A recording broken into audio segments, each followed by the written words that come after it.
Assalamualaikum warahmatullahi wabarakatuh. Saya Taufik Muhammad Haidir dari kelas Teknik Biologi C semester 4 dengan NIM 200810642. Di sini saya akan menjelaskan sedikit mengenai ekosistem terumbu karang. Selamat menyaksikan. Ekosistem terumbu karang merupakan ekosistem yang sangat kompleks karena memiliki keanekaragaman hayati yang sangat tinggi. Karena mengingat kondisi ataupun aspek biologi, ekologis, dan morfologis yang sangat khas pada ekosistem ini, di mana memiliki sensitivitas terhadap berbagai gangguan baik yang ditimbulkan secara alami maupun secara dalam kegiatan manusia.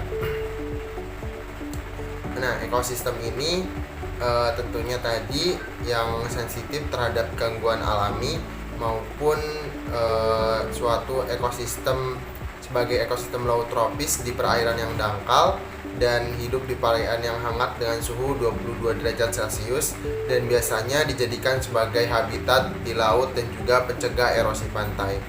Ada beberapa hal yang ditemukan seperti Pulsingkenia yang merupakan karang yang dijadikan tumbuhan di akuarium, seperti membentuk koloni dan memiliki polip yang panjang. Kemudian ada juga spesies faunanya, ada Scarlectina yang disebut juga dengan sebagai karang batu.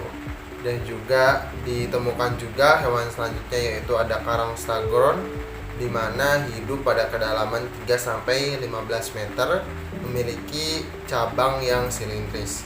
Dan ditemukan juga sotong dalam habitat terumbu karang tersebut yang dapat menggunakan terumbu karang sebagai tempat kamuflasenya.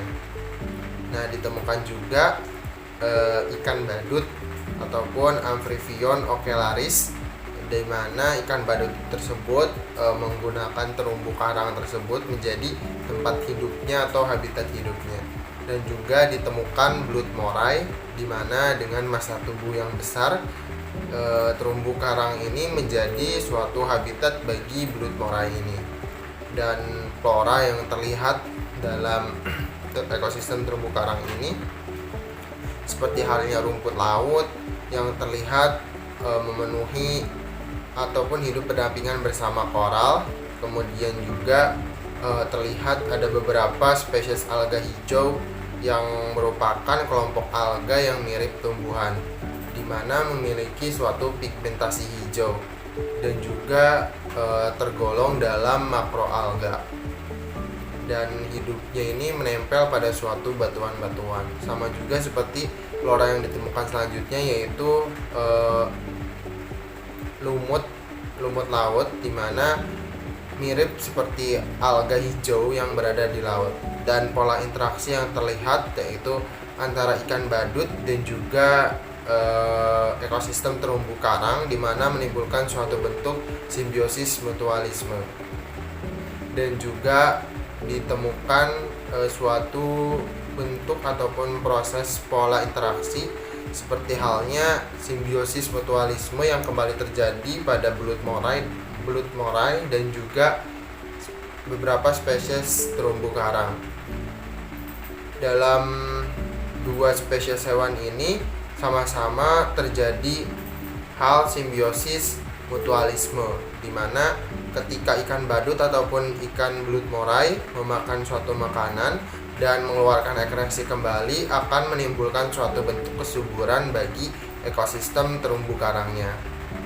Nah, dan ada juga interaksi pola hewan yang terlihat itu ada kompetisi antara lumba-lumba satu dan lumba-lumba lainnya yang mencari ikan di ekosistem terumbu karang, sehingga menimbulkan suatu pola interaksi kompetisi antara lumba-lumba yang satu dan lumba-lumba yang lainnya. Terima kasih atas perhatiannya, terima kasih sudah mendengarkan. Mohon maaf apabila ada kekurangan ataupun kesalahan. Wallahul muwaffiq ila aqwamit thoriq. Wassalamualaikum warahmatullahi wabarakatuh.